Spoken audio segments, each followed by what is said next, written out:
It all started on a Friday night when my best friends, Sarah, Mike, and I decided to have a sleepover at Mike's house. His parents were out of town for the weekend, and we thought it would be the perfect opportunity to have some fun. We planned a night of movies, junk food, and ghost stories. Little did we know, our night was about to turn into a real-life nightmare. Mike's house was old, with creaky floorboards and dim lighting that gave it a spooky atmosphere even during the day. We had set up our sleeping bags in the living room, surrounded by bowls of popcorn and candy. As the sun set, we gathered around the TV to watch horror movies, trying to outdo each other with tales of ghosts and monsters.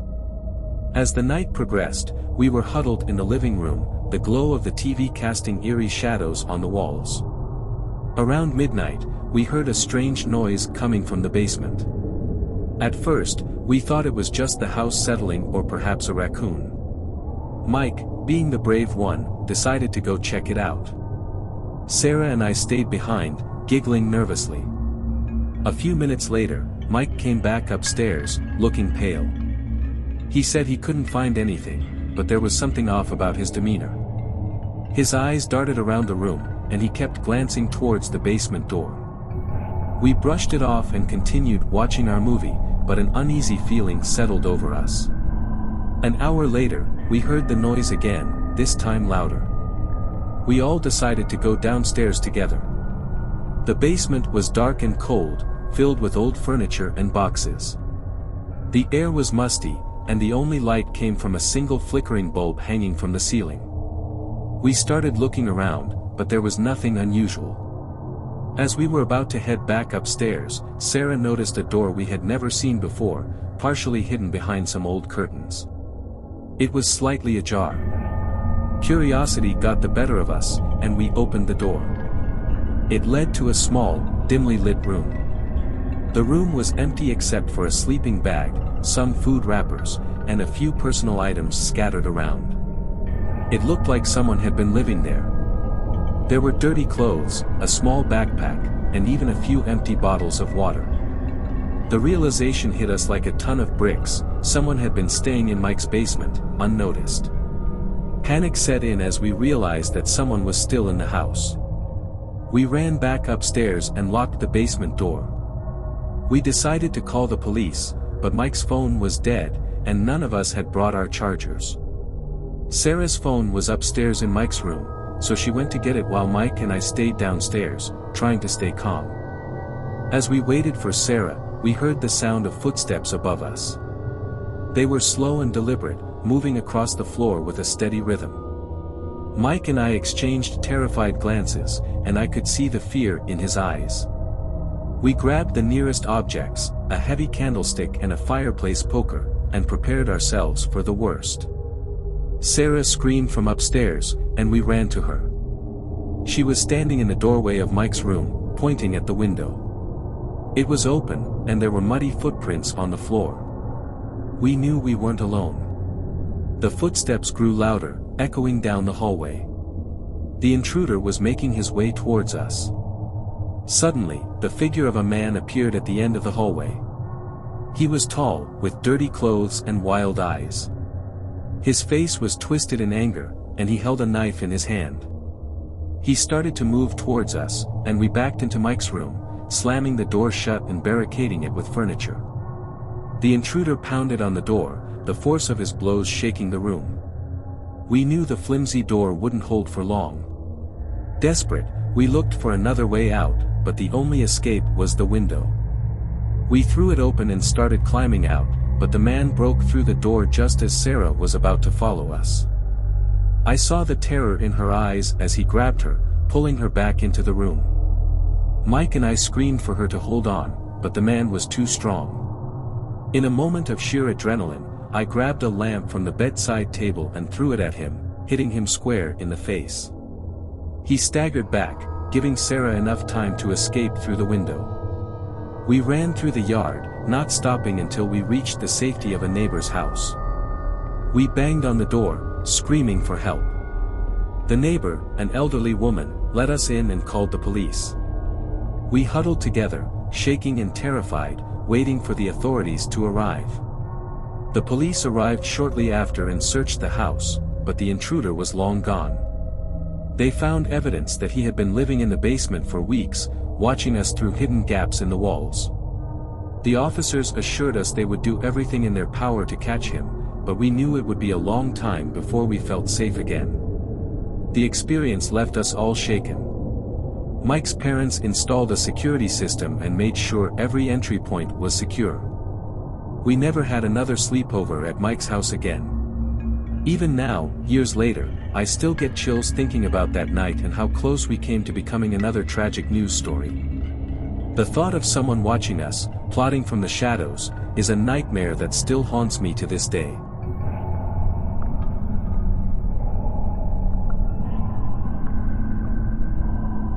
It was supposed to be a simple sleepover. My friends, Lily, Ben, and I were at my house for the night. My parents were out of town, and we thought it would be fun to have the place to ourselves. We spent the evening playing video games and eating pizza, completely unaware of the horror that awaited us. My house was cozy and familiar, filled with the comforting smells of home. We set up our sleeping bags in the living room, surrounded by snacks and drinks. The excitement of having the house to ourselves made everything seem more thrilling. Around midnight, we heard a noise from upstairs. It sounded like footsteps. We all froze, listening intently. Ben joked that it was probably a ghost, but I could see the fear in his eyes. We decided to go upstairs and check it out. As we climbed the stairs, the sound grew louder. The creaking floorboards echoed through the quiet house, amplifying our fear. We reached the top of the stairs and noticed that my bedroom door was slightly open. I was sure I had closed it earlier. We cautiously pushed the door open and found nothing out of the ordinary.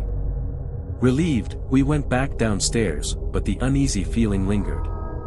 We were back in the living room, trying to shake off the creepiness, when we heard another noise. This time, it was coming from the front door. We turned to see the door slowly opening, and a figure stepped inside. The person was wearing a mask and dark clothing, their face hidden. The figure stood motionless in the doorway, staring at us. For a moment, none of us moved. The reality of the situation took a few seconds to sink in. This wasn't a prank or a misunderstanding. We were in serious danger. We scrambled to our feet, unsure of what to do. The intruder didn't say a word, just stood there, staring at us. Ben grabbed a lamp and held it out like a weapon, while Lily and I backed towards the kitchen. The masked figure started moving towards us, and we bolted for the back door. We managed to get outside and ran to the neighbor's house, banging on the door until they let us in. We called the police from there, our hearts pounding.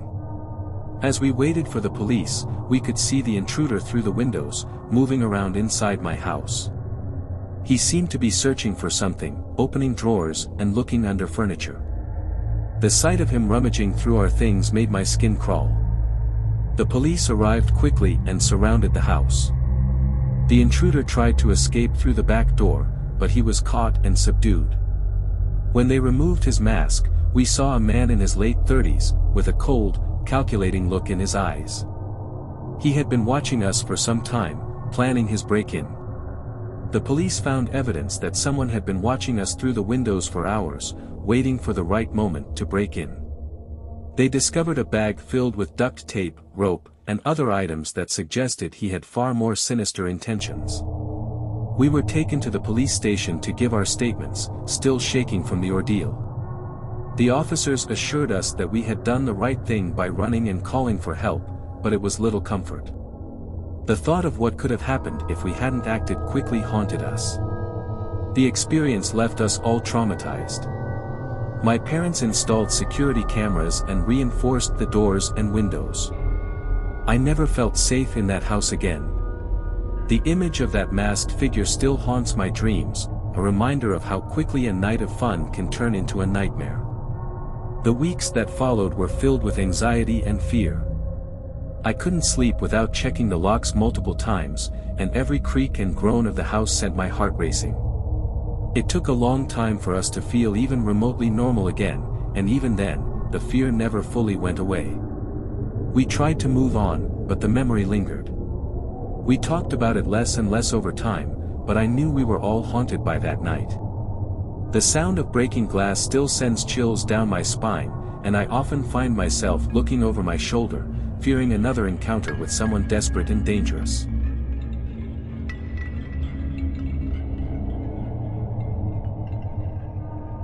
It was supposed to be a fun weekend.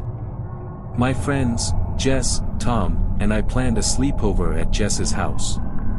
Her parents were out of town, and we had the whole place to ourselves. We stocked up on snacks, rented some horror movies, and settled in for a night of scares and laughter.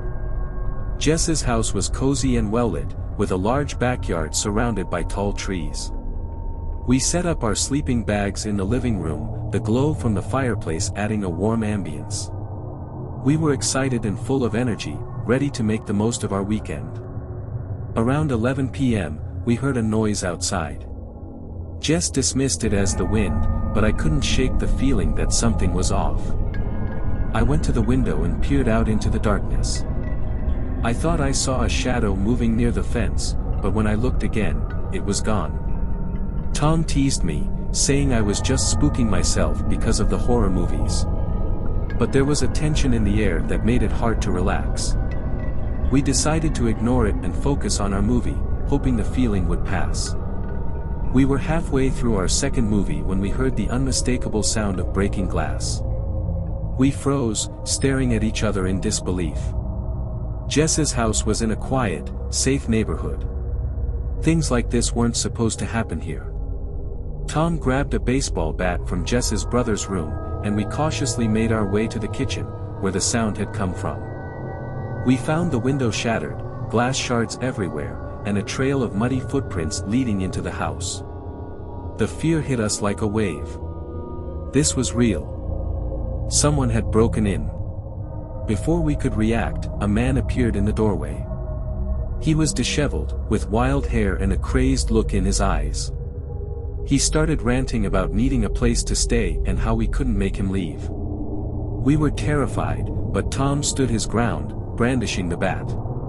Jess managed to dial 911 on her phone, whispering our address to the operator.